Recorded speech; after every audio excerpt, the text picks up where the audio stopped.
बिस्मिल्लाहिर्रहमानिर्रहीम। अस्सलाम वालेकुम students, welcome to my YouTube channel. हम क्लास 10 फिजिक्स के न्यूमेरिकल प्रॉब्लम्स को सॉल्व कर रहे हैं। चैप्टर नंबर 14 है करंट इलेक्ट्रिसिटी। इसकी एग्जाम्पल नंबर 14.5 है। अगर शक्ल में दिखाया गया सर्किट में जो रजिस्टर R1 है वो 2 ओहम हो, R2 3 ओहम हो, R3 6 ओहम हो और जो बैटरी का वोल्टेज है वो 6 वोल्ट हो, तो सर्किट की मसावी रेजिस्टेंस मालूम करनी है। हर रेजिस्टेंस में से बहने वाला करंट मालूम करना है और सर्किट का कुल करंट कितना होगा ये हमने मालूम करना है।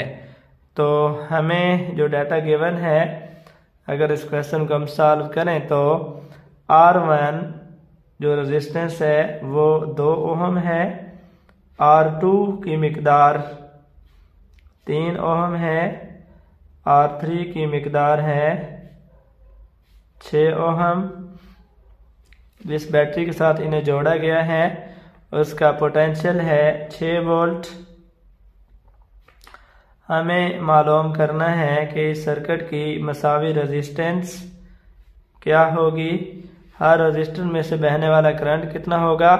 तो ये पैरेलल कॉम्बिनेशन है रेजिस्टर्स का, पैरेलल जोड़ है। तो पैरेलल जोड़ में हर रेजिस्टर के अतराफ पोटेंशियल करंट जो होता है वो डिफरेंट होता है। तो I1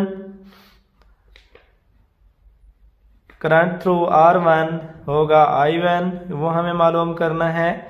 करंट थ्रू R2 ये I2 होगा, ये भी मालूम करना है। और R3 में से करंट I3 होगा, ये भी हमने मालूम करना है। और C है कि सर्किट का कुल करंट कितना होगा, I वो भी हमने मालूम करना है कि सर्किट में से कुल कितना करंट पास कर रहा होगा। सबसे पहले हम पार्ट ए को सॉल्व कर लेते हैं। चूँकि ये सीरीज रेजिस्टर्स का पैरेलल कॉम्बिनेशन है तो इसका मसावी रेजिस्टेंस का फार्मूला होता है 1/R इक्विवेलेंट बराबर होता है 1/R1 plus 1/R2 plus 1/R3। 1/R equivalent बराबर आएगा 1/R1 की कीमत है 2 प्लस R2 की कीमत है 3 प्लस R3 की कीमत है 6। तो हम इसका एलसीएम ले लेते हैं। 2, 3 और 6 का एलसीएम 6 होता है। 2 को 6 पे डिवाइड करें 3 आता है, तो लिहाजा इस 1 को 3 से ज़रब देंगे। यहाँ 3 को 6 पे डिवाइड करें 2 आता है, इस 1 को 2 से मल्टीप्लाई करेंगे, 2 × 1 2। 6 को 6 से डिवाइड करें 1 आता है, इसके कोफिशिएंट न्यूमरेटर को 1 से मल्टीप्लाई करेंगे तो ये 1 आ जाएगा।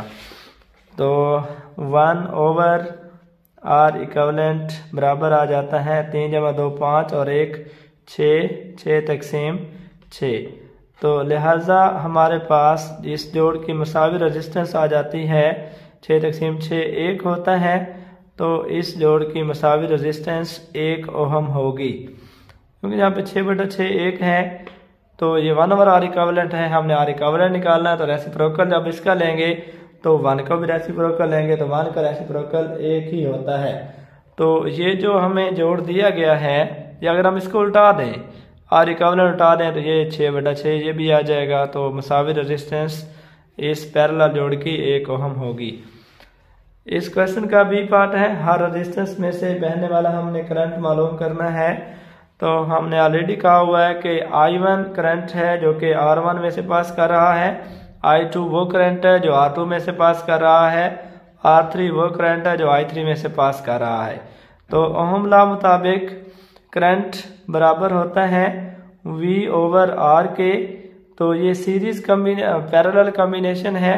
पैरेलल कॉम्बिनेशन में हर रजिस्टर के अतराफ पोटेंशियल डिफरेंस बराबर होता है, क्योंकि हर एक रजिस्टर की रेजिस्टेंस मुख्तलिफ है, लिहाजा करंट डिफरेंट होगा।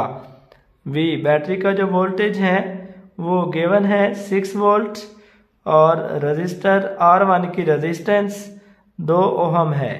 6 को 2 पे डिवाइड करें तो ये I1 आ जाता है 3 एम्पेयर के बराबर। I2 will be equal to V/R2। Again voltage उतना ही होगा बैटरी के वोल्टेज के बराबर जो कि 6 वोल्ट है।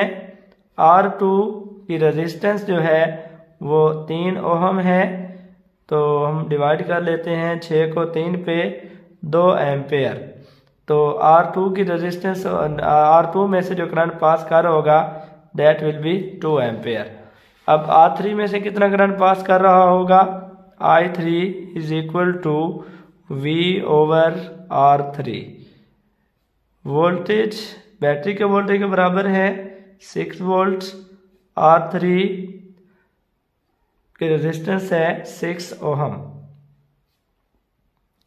6 को 6 पे डिवाइड करें तो 1 होता है, तो ये रेजिस्टेंस करंट R3 में से करंट होगा 1 एम्पेयर। सी पार्ट है सर्किट का कुल करंट कितना होगा, तो ये सी पार्ट को भी हम सॉल्व कर लेते हैं। ये बी पार्ट था जिसमें हमने I1 को मालूम किया, I2 को मालूम किया, I3 को मालूम किया।